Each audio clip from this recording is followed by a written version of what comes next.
પૂર્વ કચ્છ પોલીસના cyber crime cell દ્વારા એક ગુનો દાખલ કરવામાં આવેલ છે, જેમાં ભારતીય ન્યાય સંહિતાની કલમ 316(2), 318(4), આઈટી એક્ટની વિવિધ કલમો હેઠળ જે ગુનો દાખલ કરવામાં આવેલ છે, જેમાં ફરિયાદીએ જે પોતાની વિગત જણાવેલ છે એ પ્રમાણે અમુક લોકો જે હતા એ અમુક લોકો સામાન્ય નાગરિકોને લલચાવી અને બહેલાવી ફુસલાવીને એ લોકોની અમુક ડિટેલ્સ લઈને, આઈડેન્ટિટી ડિટેલ્સ લઈને એમના અકાઉન્ટ્સ ખોલાવેલ વિવિધ બેંકોમાં, અને અકાઉન્ટ્સ ખોલાવ્યા પછી એ ખાતાઓમાં જે છે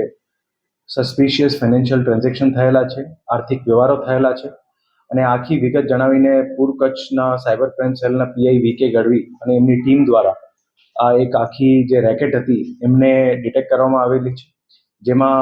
અત્યાર સુધીમાં 2 લોકોની ધરપકડ કરવામાં આવેલી, જે 2 લોકોના નામ છે નરેન્દ્ર ઉર્ફે હિતેશ કિશનલાલ રાજપૂત, અને સેકન્ડ છે પ્રમોદ કુમાર ઉર્ફે આશીષ મહેન્દ્ર કુમાર ચાંગેર, એ અમદાવાદનો રહેવાસી છે. એ બંને લોકો પાસેથી જે વિગત અત્યાર સુધીના ધ્યાને આવેલી છે એમાં આશરે 22 જેટલા વિવિધ બેંક અકાઉન્ટ જે છે એ લોકોની પાસેથી ડિટેલ મેળવી છે, અને એમાં bank of Maharashtra, bank of Karnataka ને એચડીએફસી તથા વિવિધ બેંકોના અકાઉન્ટ છે, જેમાં અત્યાર સુધીમાં લગભગ 12.5 થી 12.5 કરોડ જેટલા ફાઇનાન્શિયલ ટ્રાન્ઝેક્શન, આર્થિક વ્યવહારો એ ખાતાઓમાં થયેલા છે, જેની જે સમય મર્યાદા છે એ લગભગ છેલ્લે 3-4 મહિનાઓમાં એ બધા વ્યવહારો થયેલા છે. આમાં ખાસ વિગત એવી છે કે જ્યારે પણ આમાં ખાતાઓમાં વ્યવહાર થયેલા છે, તાત્કાલિક જે છે કોઈ પણ પૈસા જ્યારે એમને જમા થતા હોય તો તાત્કાલિક ઉપડી પણ જતા હતા, જેના લીધે પોલીસ દ્વારા ગંભીરતાને લઈને અને ઓવરઓલ ઇન્સિડન્ટમાં ગુનો દાખલ કરવામાં આવેલો છે. 2 લોકોની પણ ધરપકડ પણ કરવામાં આવેલી છે, અને આવતીકાલે નામદાર કોર્ટમાં એમની રિમાન્ડ પણ મેળવવાની તજવીજ કરવામાં આવશે. આ આખા જે બનાવ બનેલો છે જેમાં બહુ મોટા આર્થિક વ્યવહારો થયેલા છે, એના સાથે સાથે પોલીસ દ્વારા જીએસટી વિભાગ અને ઇન્કમટેક્સ વિભાગની પણ મદદ લેવામાં આવશે, કારણ કે જે આર્થિક વ્યવહારો થયેલા છે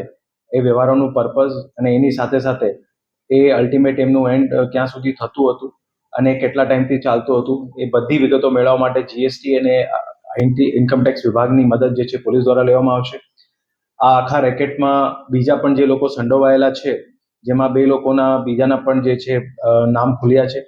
જેમાં 2 લોકોના નામ છે, એક છે મહિલા જે હસ્મિતાબેન મનોજભાઈ ઠક્કર, અને સેકન્ડ છે રાજ દીપકભાઈ ધનવાની. એ બંને લોકો અત્યારે વોન્ટેડ છે. એ લોકોની પણ જે છે પોલીસ દ્વારા ધરપકડ કરવાની તજવીજ ચાલુ છે. કોઈ પણ સાયબરના બનાવો બનતા હોય એટલે પોલીસ દ્વારા ખાસ એમાં તકેદારી રાખીને એમને ગંભીરતા લઈને આમાં કાર્યવાહી કરવામાં આવતી હોય છે,